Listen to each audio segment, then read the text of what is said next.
పోనీలే, నా జీవితంలో ఎన్నాళ్ళకు ఆనందం రానుంది. చాలా ప్రశాంతంగా నాకు నచ్చిన వంట చేసుకుని తింటాను. తగ్గేదిలే ఇవాళ. షాలు సంతోషంగా వంటగదిలోకి వెళ్ళింది. కానీ అక్కడ చూసింది ఆమె కాదు, ఎవరూ నమ్మలేంది. ఆమె చూసింది ఏంటంటే అక్కడ కిచెన్ లో అసలు పొయ్యే లేదు. అది చూసి షాక్ అయిన షాలు అనుకుంటుంది, ఇదేంటి, ఈ కిచెన్ లో అసలు పొయ్యే లేదు? పొయ్యి లేకుండా నేను వంట ఎలా చేయాలి? పొయ్యి లేకుండా వంట చేయలేను అనుకుంటున్నారా వాళ్ళు? నేను ఇప్పుడే చూడండి, నేనేం చేస్తానో తెలుస్తుంది. అద్భుతం చేసేస్తాను నేను. అలా అనుకుంటూ షాలు కూరగాయలన్నింటినీ బాగా కట్ చేస్తుంది. ఇక ఆపై ఓకే, డైటరీ ఫుడ్ తయారైపోయింది. కానీ దీన్ని వేడితో తినాలి. రోటీ చేయాలంటే పొయ్యి అవసరమని చాలా మంది అనుకుంటారు, కానీ నా దగ్గర దానికి కూడా ఉపాయం ఉంది. చెప్తా. అలా అనుకుంటూ షాలు అక్కడి నుంచి బజార్ వెళ్లి చాలా బ్రెడ్స్ కొనుక్కొని తీసుకొని వస్తుంది. అత్తయ్య, మావయ్య, ఆదిత్య, అందరూ భోజనానికి రండి, భోజనం సిద్ధం. అది విని లోపలున్న ముగ్గురు షాక్ అవుతారు. ఆ ముగ్గురు ఒకే గదిలో ఉన్నారు. ఇక తమ కోడలి పిలుపు కోసం ఎదురు చూస్తూ ఉన్నారు. నేను విన్నది అది నిజమేనా? నేను అదే విన్నాను, కానీ నాకు విషయం అర్థం కావడం లేదు. అసలు పొయ్యి లేకుండా కోడలు వంట ఎలా చేసింది? నాకైతే కన్ఫ్యూజ్ గా ఉంది. ఏమైందో ఏమో. ఏదైనా కూడా మనం బయటకు వెళ్తేనేగా తెలిసేది. ఆ ముగ్గురు బయటకు వచ్చి డైనింగ్ టేబుల్ వద్ద చూడగా కూరగాయలతో చేసిన సలాడ్ ఇంకా కొన్ని బ్రెడ్ ముక్కలు అక్కడుంటాయి. అది చూసి తన మామ అనుకుంటాడు, ఓరియర్, నా ఈ ప్లాన్ కూడా పనిచేయలేదే. సరే, ఏం పర్వాలేదు. కనీసం ఈ వంకతైనా అత్త కోడల మధ్య పొయ్యి కూడా ఉండదు. కానీ పొయ్యి లేకుండా ఈ వంట ఎలా చేసింది కోడలు? అయినా ఇది కూడా భలే ఉందిలే, రుచిగా ఉంటుంది, హెల్తీగా. అసలు ఆ ఇంట్లో ఏమైంది? ఎందుకు పొయ్యి లేకుండా వంటగది ఉండాల్సి వచ్చింది? మరి ఆ వంటింట్లో అసలు పొయ్యి అనేది ఇక వెలగదా? ఇదంతా తెలుసుకోవాలి అంటే మనం కథలో కాస్త వెనక్కి వెళ్లాల్సి ఉంటుంది. అప్పుడే ఇదంతా మనకు తెలుస్తుంది. ఇక ఈ కథలో కాస్త అలా వెనక్కి వెళ్లి చూస్తే, షాలు మొదటిసారిగా తన అత్తారింట్లో అడుగుపెట్టినప్పుడు ఆమె తనతో పాటు ఒక అద్భుతమైన గ్యాస్ స్టవ్ తెచ్చుకుంది. చూడు కోడలా, ముందుగా మే కట్నానికి వ్యతిరేకం అయినా కూడా నువ్వు పొయ్యి తీసుకొని వచ్చావు. ఇక దాన్ని ఏం మాట్లాడకుండా స్టోర్ రూమ్ లో పెట్టాయి. ఎందుకంటే కిచెన్ లో కేవలం నేను కట్నంగా తెచ్చుకున్న పొయ్యి మాత్రమే వాడాలి, అర్థమవుతుందా? సరే అత్తయ్య, ఇందులో పెద్ద విషయం ఏముంది? ఆ పొయ్యి వెలిగేంత వరకు దాన్ని వెలిగిద్దాం. ఆ పొయ్యి పాడైనప్పుడు ఇది తీసి వెలిగిద్దాం, సరేనా? నేను దీన్ని స్టోర్ రూమ్ లో పెట్టేస్తాను. షాలు తన పొయ్యిని స్టోర్ రూమ్ లో పెట్టేసింది. ఆపై కిచెన్ లోకి వెళ్లి తన అత్తయ్య పొయ్యిపై వంట చేయడం మొదలుపెట్టింది. తర్వాత షాలు వంట చేసి టేబుల్ పై పెట్టేటప్పటికే అక్కడ తన అత్త, మామ, భర్త అందరూ ముందు నుంచి కూర్చొనున్నారు. కోడలా, మీ అమ్మ నీకు వంట చేయడం నేర్పలేదా? ఇంత టైం పట్టింది వంట చేయడానికి. అత్తమ్మా, మీరు నన్నేమైనా అనండి, కానీ మా అమ్మ వాళ్ళేమనకండి. ఇక వంట మీ పొయ్యి వల్ల ఆలస్యమైంది.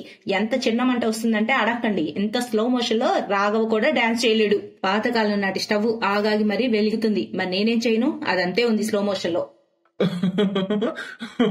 నువ్వేంటి అని ఆమె నా పొయ్యిని తిడుతూ ఉంటే నీకు నవ్వు వస్తుందారా? అరే, అందులో తప్పుగా అనుకునేది ఏముంది? కోడలు చెప్పింది కరెక్టే కదా. నీ మహారాజా పొయ్యి చాలా పాతదైంది. చాలా సార్లు దాన్ని రిపేర్ చేపించాం కూడా. ఇక దాన్ని స్టోర్ రూమ్ లోకి పంపించి పుణ్యం కట్టుకో కాస్త. ఆ సాయంత్రం షాలు మామ, కోడలా, కాస్త టీ పెడతావమ్మా? మామయ్య అలా అడుగుతారేంటి? నాకు ఆర్డర్ చేయండి, నాకు టీ తాగాలనుంది. నేను మన ముగ్గురు కోసం టీ చేస్తాను. మీరెళ్ళి అత్తని పిలుచుకురండి, సరేనా? షాలు కిచెన్ లోకి వెళ్ళింది. టీ గిన్నె గ్యాస్ పై పెట్టి పొయ్యి వెలిగించే ప్రయత్నం చేసింది. కానీ గ్యాస్ వెలగడమే లేదు. అప్పుడు సడన్ గా కిచెన్ లో గ్యాస్ వాసన కూడా వస్తుంది. షాలుకి విసుగు కూడా వస్తుంది. అత్తయ్య పొయ్యి నుండి గ్యాస్ లీక్ అవుతుంది, పైగా పొయ్యి వెలగడం లేదు. అప్పుడప్పుడు దీన్ని ఎత్తి చెత్తలో వేయాలనిపిస్తుంది. అప్పుడే అక్కడికి తన అత్త వస్తుంది.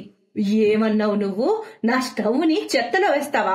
ఖబర్దార్, ఇంకోసారి నా స్టవ్ ని ఏదైనా అన్నావంటే అత్తయ్య, ఈ నీ స్టవ్ ప్రాణం పోయినట్టుంది, వెలగడమే లేదు. ఇక నేనేం చేయను? మీరే చూడండి, గ్యాస్ వాసన కూడా వస్తుంది, స్టవ్ లీక్ అవుతుంది ఎక్కడో. ఆ ఇద్దరు గొంతు విని అక్కడికి షాలు మావయ్య వస్తాడు. అరే, ఏమైంది? ఎందుకు వాదించుకుంటున్నారు మీరు? పిల్లల్లా కొట్టుకుంటున్నారేంటి? చూడండి, మీ కోడలు నా స్టవ్ గురించి ఏమంటుందో. స్టవ్ తీసుకెళ్లి బయట చెత్తలో వేస్తుందట. ఇది మామయ్య, మీరే చూడండి, గ్యాస్ వాసన వస్తుంది, పైగా స్టవ్ వెలగడం లేదు. నేను ఇంకా వెళ్లి నా స్టవ్ తీసుకొచ్చేసి పెడతాను. ఇక ఈ స్టవ్ స్టోర్ రూమ్ లో పెట్టేస్తాను. ఓహా, నేను కూడా పాత పడ్డాను. నేను కూడా ఎక్కడి నుంచో లీక్ అవుతున్నాను. అయితే నన్ను కూడా తీసుకెళ్లి స్టోర్ రూమ్ లో పెట్టండి. ఇంకా ఎక్కడి నుంచైనా కొత్త అత్తని పెళ్లి చేసుకొని తెచ్చుకోండి. నువ్వు మాటల్ని గడబిడగా అంటున్నావు. సరే, నేను ఇప్పుడే స్టవ్ రిపేర్ చేయించుకొని చేస్తాను.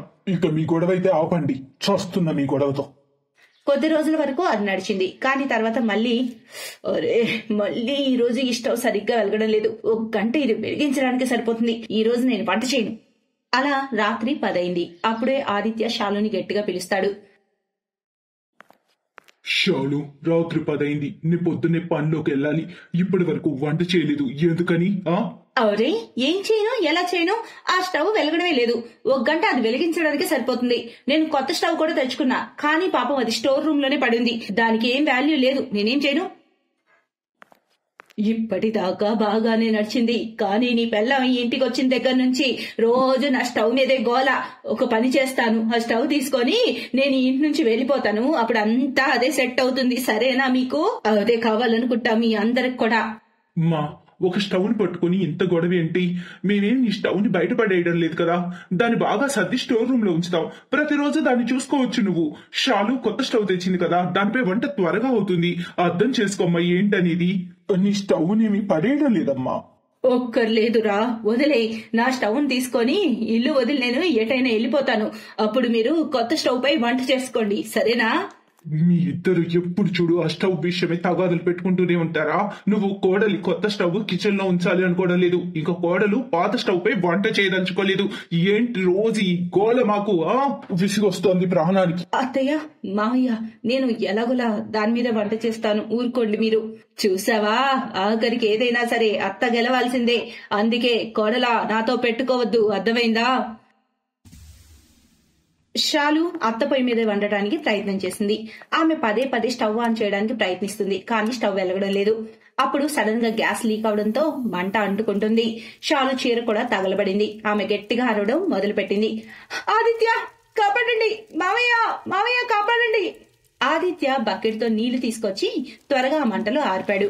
3 రోజుల వైద్యం తర్వాత షాలు హాస్పిటల్ నుంచి డిశ్చార్జ్ అవుతుంది. అదంతా చూసిన ఆమె మామ ఇక సహించలేక, ఇప్పుడు నీ కడుపు చల్లబడిందా? ఆదిత్య సరైన సమయానికి వెళ్లి నీళ్లు పోసి కాపాడాడు, లేకుంటే షాలుకి ఏదైనా జరుగుండేది. ఇంకా ఏంటి, ఆమెను దేవుడి దగ్గరకు పంపేదాకా నీ కళ్ళు చల్లబడవా? ఆమెను వదలవా? కోడలా, నన్ను క్షమించు. నాకు నా స్టవ్ పట్ల అహంకారం కలిగింది. ఈరోజు పెద్ద తప్పు జరిగిపోయింది నా వల్ల. ఈరోజు నీకు జరిగింది రేపు నాకు జరిగేదేమో. ఎవరి జీవితంతో ఆడుకునే హక్కు నాకు లేదు. ఆదిత్య, నా స్టవ్ స్టోర్ రూమ్ లో పెట్టు. ఇంకో కోడలు తెచ్చిన పోయి కిచెన్ లో పెట్టు. నాకు నా తప్పు అర్థమైంది. ఆదిత్య కొత్త స్టవ్ వంటగదిలో పెట్టాడు. ఇక ఆపై అందరూ సంతోషంగా ఉండసాగారు.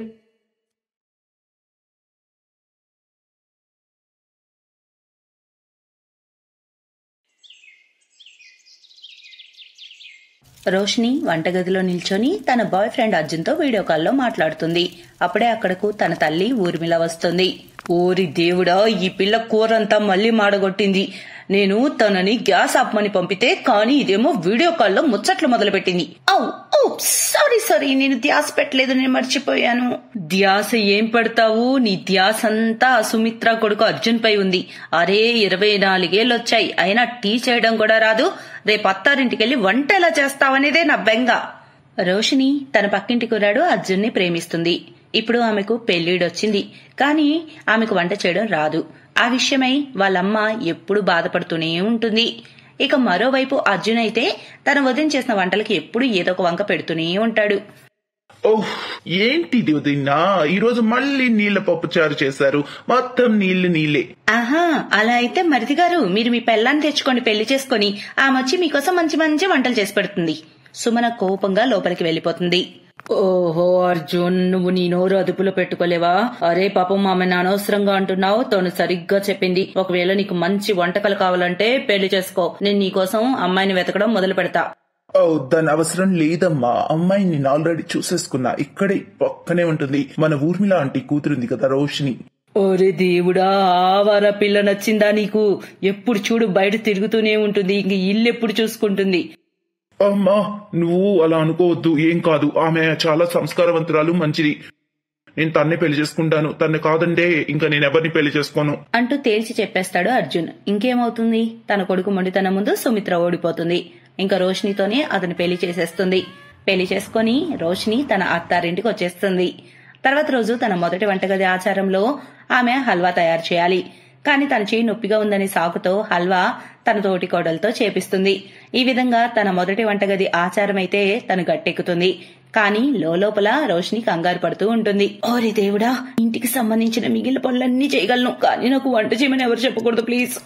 ఒకరోజు ఆమె తోటి కోడలు, రోషిని పద వంటగదిలోకి వెళ్లి అందరి కోసం వంట చెయ్యి, కాసేపట్లో అందరూ భోజనానికి వస్తారు, అప్పటి వరకు నేను వేరే పని చేస్తాను, ఏదైనా అవసరం ఉంటే నాకు చెప్పు సరేనా. పోనీలే, ఈ వంకతో నాకు ఇవాళ సెలవు దొరుకుతుంది వంటగది నుంచి కాసేపు. అది చెప్పి రోషిని తోడికోడలు అక్కడి నుంచి వెళ్లిపోతుంది. రోషిని వంటగదిలోకి వెళ్తుంది. ఆమెకి ఏమీ అర్థం కాదక్కడ. తర్వాత ఆమె కంగారుగా తన తల్లికి ఫోన్ చేస్తుంది. అమ్మా, నన్ను వంట చేయమని చెప్తున్నారు, కానీ నీకు తెలుసు కదా నాకు వంట చేయడం రాదని. అప్పుడు అందుకే చెప్పా నేర్చుకో అని, కానీ నువ్వు నా మాట ఎక్కడిన్నావు. నాకు భయం వేస్తుంది, ఇంకిప్పుడు నువ్వు కూడా నాకు చీవట్లు పెడుతున్నావు. సరే సరే, నీ మొసలి కన్నీళ్ళి కాపు, నేను వంట చేసుకుని కాసేపట్లో మీ ఇంటి వెనక్కి తెస్తాను, అక్కడ వంటగది కిటికీ నుంచి అందుకో సరేనా. కాసేపటి తర్వాత ఊర్మిళ వంట చేసుకుని తీసుకెళ్తుంది. ఇక వంటగది కిటికీ నుంచి రోషినికి ఇస్తుంది. ఓ థ్యాంక్ యూ సో మచ్ మా, you are great, I love you మా. సరే సరే వెళ్ళు, జాగ్రత్త, నేను వెళ్తున్నాను. కాసేపటి తర్వాత రోషిని అందరికీ భోజనం వడ్డిస్తుంది. అంతా టేస్టీగా ఉన్న ఆ ఫుడ్ తిని ఆమెను మెచ్చుకుంటారు. ఆమె అత్త చాలా పొగుడుతుంది. నువ్వు సరిగ్గా చెప్పావు అర్జున్, రోషిని కోడలు చాలా బాగా వంట చేస్తుంది, పెద్ద కోడలైతే ఇంతవరకు ఇంత మంచి వంటే చేయలేదు. సరిపోయింది, ఏరు దాటాక తెప్ప తగిలిసినట్టు ఇప్పటి వరకు నేను వండినవిగా తిన్నారు, ఒక్కసారన్నా నన్ను పొగళ్ళ. చిన్న కోడలు రాగానే నా వంట చేదైంది. మా అయితే ఈ రోజు నుంచి వంటగదికి సంబంధించి వంటని తను రోషిని చూసుకుంటుంది, ఇక ఇంటి మిగతా పనులన్నీ సుమన చూసుకుంటుంది. నువ్వు సరిగ్గా చెప్పావు. ఇక ఇంట్లో ఇద్దరు కోడలు ఉన్నారు కదా, వారు అన్నిటినీ జాగ్రత్తగా చూసుకుంటారు. చిన్న కోడలా, నువ్వు రేపటి నుంచి వంట పని చూసుకో, ఇక పెద్ద కోడలా నువ్వు ఇంటికి సంబంధించి మిగతా పనులు చూసుకో సరేనా. తమ అత్తయ్య మాటలు విన్న రోషిని డీలా పడిపోతుంది. ఇక రాత్రికి తను తన గదిలో అసలు నిజమంతా తన భర్తకు చెబుతుంది. ఇక ఇదే నిజం అర్జున్, ఆ వంటంతా అమ్మ చేసి పంపుతుంది. నిజానికి నాకు వంట చేయడం అస్సలు రాదు. అత్తయ్య ఏదో వంటగది బాధ్యత అంతా నాకు అప్పగిచ్చేసింది. ఇక నాకేం అర్థం కావడం లేదు, నేను వంట అసలు ఏం చేయలేను. ఓ గాడ్ రోషిని, నువ్వు ఇంత పని చేసావు. ఒకవేళ నీకు వంట రాకుంటే నేరుగా చెప్పొచ్చు కదా, ఈ విధంగా నా పరువు ఎందుకు తీసావు? నేనేమో ఇంట్లో అందరితో నీ గురించి గొప్పలు చెప్పేశాను, ఇప్పుడు ఏం చేయాలి? ఐడియా, నేను అమ్మకి నిజమంతా చెప్పేస్తాను, ఆమె నీకు వంట చేయడం నేర్పిస్తుంది సరేనా. అప్పుడు ఇక ప్రాబ్లం సాల్వ్. లేదు లేదు, నువ్వంతా బండారం బయట పెట్టద్దు, నాకు ఇష్టం లేదు. టెన్షన్ పడకు, నేను వంట నేర్చుకునేంత వరకు అమ్మ దగ్గర నుంచి వంట తెప్పించేస్తాను. ఇక ఇప్పుడు ఇది రోజు దినచర్య అవుతుంది. రోజు తన భర్తతో చెప్పి చాటుగా వాళ్ళ అమ్మ నుంచి భోజనం తెప్పిస్తుంది. ఎవరికి ఏమీ చెప్పకుండానే ఇక భోజనం వడ్డిస్తుంది. అందరూ తన వంటకాలు మెచ్చుకుంటూ ఉంటారు. ఇక రోషినికి టైంకి వండిన వంటలు దొరకడంతో ఆమె వంట నేర్చుకోవాలనే ప్రయత్నం కూడా చేయడం లేదు. పైగా పక్కనే పుట్టిల్లు ఉండడంతో ఎప్పుడు కావాలనిపిస్తే అప్పుడు అక్కడికి వెళ్లిపోతుంది. అలా అలా గడుస్తూ ఉంది. ఒకరోజు ఇంటికి కొందరు అతిథులు వస్తారు. అప్పుడు ఆమె తోడికోడలు తనకు చెబుతుంది, రోషిని, నేను త్వరగా బజార్కి వెళ్లి కూరగాయలు తీసుకొస్తాను, అప్పట్లోపు నువ్వు వంటలు చేసేమా. సరే అక్క. సుమన కూరగాయల కోసం బజారు వెళ్తుంది. అక్కడ రోషిని అదే పనిగా వాళ్ళ అమ్మకు కాల్ చేస్తూ ఉంటుంది. కానీ ఆరోగ్యం బాగలేక తను పడుకొని ఉంటుంది. ఆమె రోషిని ఫోన్ చూడదు. కాసేపటి తరువాత సుమన బజార్ నుంచి తిరిగి వచ్చేస్తుంది. ఏమైంది రోషిని, నువ్వింకా వంట చేయలేదు? దాంతో రోషిని చాలా కంగారు పడుతూ మాట తడబడుతూ చెప్తుంది, అది అది అది ఇంట్లో కూరగాయలు ఏమీ లేవు కదా, కాకరకాయలు తప్ప, ఇక అతిథులకు కాకరకాయలు ఏం పెడతాము, అందుకే నేను నీకోసం అదే కూరగాయల కోసం చూస్తున్నా, మీరెళ్ళండి నేను వంట చేస్తాను. కానీ సుమనకు సందేహం వస్తుంది. ఆమె అక్కడే గుమ్మం దగ్గర నిల్చొని అంతా చూస్తూ ఉంటుంది. రోషిని అదే పనిగా ఫోన్ చేస్తూ ఉండటం ఆమె చూస్తుంది. కాసేపటి తర్వాత వాళ్ళమ్మ ఫోన్ తీస్తుంది. అరే అమ్మా, ఎక్కడికి వెళ్ళావు? ఎంతసేపటి నుంచి ఫోన్ చేస్తున్నానో తెలుసా? సరే సరే, కానీ త్వరగా ఏదైనా మంచి వంటలు చేసి పంపు, ఏంటంటే ఇక్కడికి అతిథులు వచ్చారు. అవునా, సరే, నాకు కొంచెం టైం ఇవ్వు, నేను వంట చేసుకుని వస్తాను. కానీ సుమన ఈ విషయాలన్నీ వినేస్తుంది. కాసేపటి తర్వాత రోషిని వాళ్ళమ్మ వంట చేసుకుని వచ్చి తనకు కిటికీ నుంచి అందిస్తుంది. ఓహో, ఇదా అసలు గుట్టు. చిన్న కోడలి గారు వాళ్ళ అమ్మ వంటని తన వంటగా అబద్ధం చెప్పి తినిపిస్తున్నారన్నమాట. ఇక ఇప్పుడు ఈ రహస్యం నేను బట్ట బయలు చేయాలి. ఆ టైంలో అయితే సుమన ఎవరితో ఏమి చెప్పదు. కానీ తర్వాత రోజు ఆమె కావాలనే తన అత్తని వంటగదిలోకి తీసుకొస్తుంది. అత్తయ్య, మీరు చాలా బాగా రాజ్మా చేస్తారు, మీరు మాకు కూడా రెసిపీ చెప్పండి, ఈ రాత్రికి మేము రాజ్మా చేవలు చేస్తాం.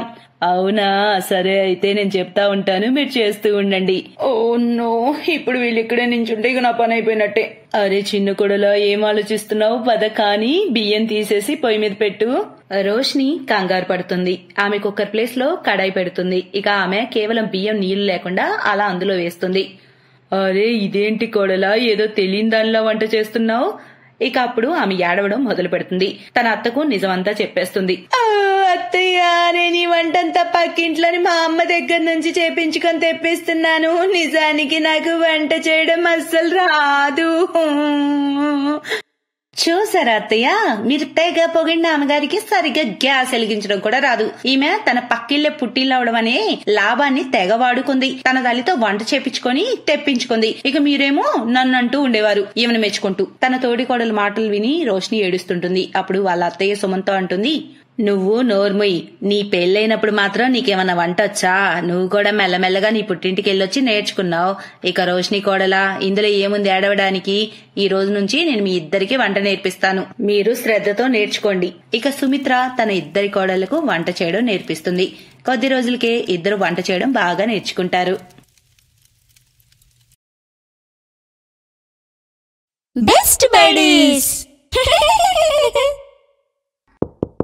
హలో ఫ్రెండ్స్, ఈ వీడియో చూసినందుకు మీకు ధన్యవాదాలు.